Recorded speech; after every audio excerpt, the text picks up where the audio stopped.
Hello दोस्तों, आज हम आपको एक कहानी सुनाते हैं। इसे अच्छी लगे तो लाइक एंड सब्सक्राइब कीजिएगा और इसको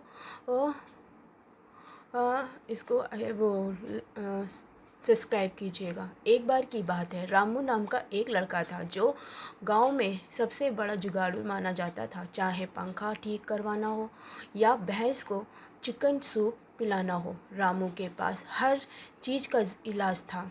एक दिन गाँव में अफवाह उड़ गई कि अगले हफ्ते टीवी वाले अपने आने वाले हैं और जो सबसे अनोखी चीज़ दिखाएगा उसे टीवी पर दिखाया जाएगा।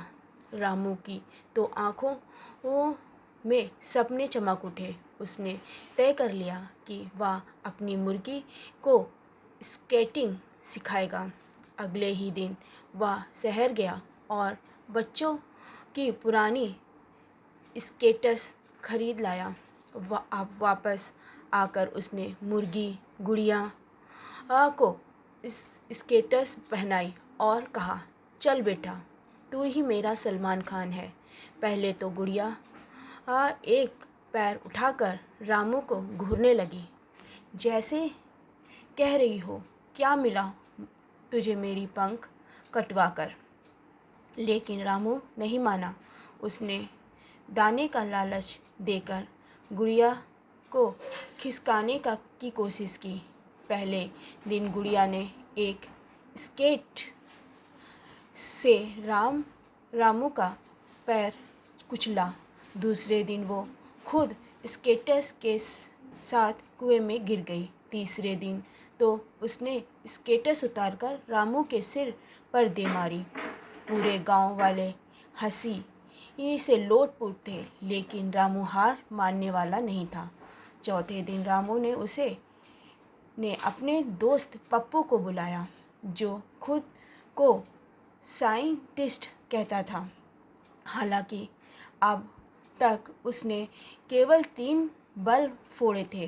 पप्पू ने कहा, इस मुर्गी के दिमाग में एक चिप फिट करते हैं जिससे वो रिमोट से चलेगी। रामू को आइडिया पसंद आया, लेकिन जैसे ही पप्पू ने मुर्गी के सिर पर चिप लगाई, मुर्गी ने उड़कर पप्पू के नाक नोच ली और स्केटर्स पहनकर पूरे गांव में ऐसे भागी जैसे रेस में हो। सब लोग दंग, टीवी वाले भी आग पहुँचे। उन्होंने जैसे ही कैमरा ऑन किया, गुड़िया ने ऐसा स्केटिंग इसेंट दिखाया कि सबकी आंखें फिट रह गईं।